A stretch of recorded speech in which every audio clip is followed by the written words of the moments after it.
یو سړی راولاړ شو د محمد رسول الله په شان کې ګستاخي وکړله، بې ادبي وکړله، بې احترامي وکړله.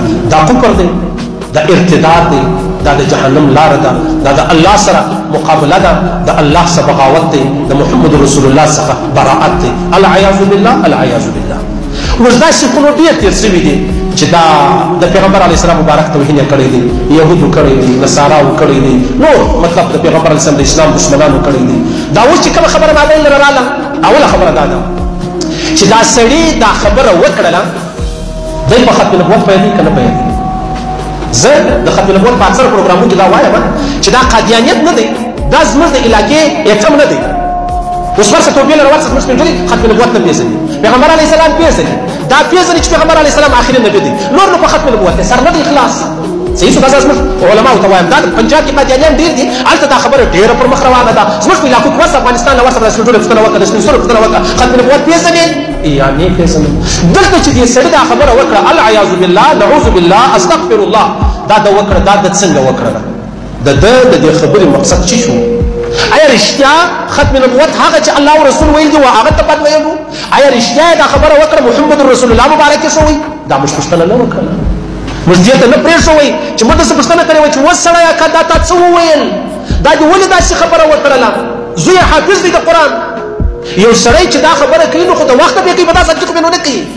ولې وکړه دا پوښتنه موږ نه وکړله؟ دا له موږ څخه یو ډېره لویه غلطي وشوله چې کم سے کم دونه معلومه سوی وای چې دا سړی له اصله حقیقت ته د ختم نبوت منکره دی، که هسې په خوله یې توری ورغلی چې وویل شو نو دا موږ پوښتنه نه وکړه.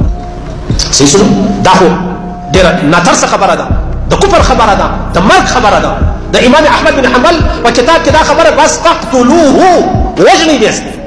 زما څخه په مذهب کې دا خبره لا نه ده صحیح ده چې داسې یو سړي د خولې خبره ووتله فورا بیا وژنې، هغه یې 3 ورځې چې یې ورکول یې وویل، څنګه وویل؟ خیر، نو بیا دا خبره خو وسوله، ولې وکړه دا خبره؟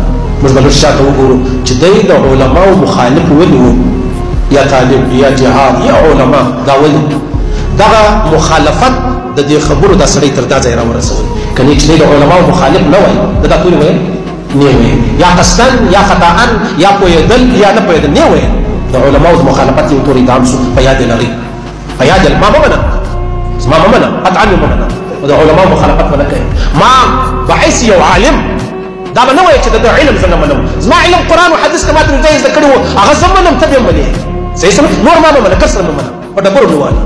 دلته دا خبره رااله، دلته دې چې ته لږ وګورئ، جذباتیان کېږئ مه. اوس خو خبره خلاصه شوله، خبره تر لاسه ووتله، زه ځکه اوس داسې مجلس چې هغه کوم، د ژوندی ویل ما نور څه ویلي وای. نو بیا دا خبره خو وسوه، تر ټولو لوی جرم تاسو خبره څه دی؟ شاه عبدالقادر جیلاني صاحب فرمایي رحمه الله که یو سړی راغلی تا ته ویل چې پلاني په تا پسې داسې داسې ویل، و هغه ته ووایه چې هغه تر تا ښه دی، په ما پسې بشاله خبرې کولې، ته رالې مخامخ دې راته وکړې.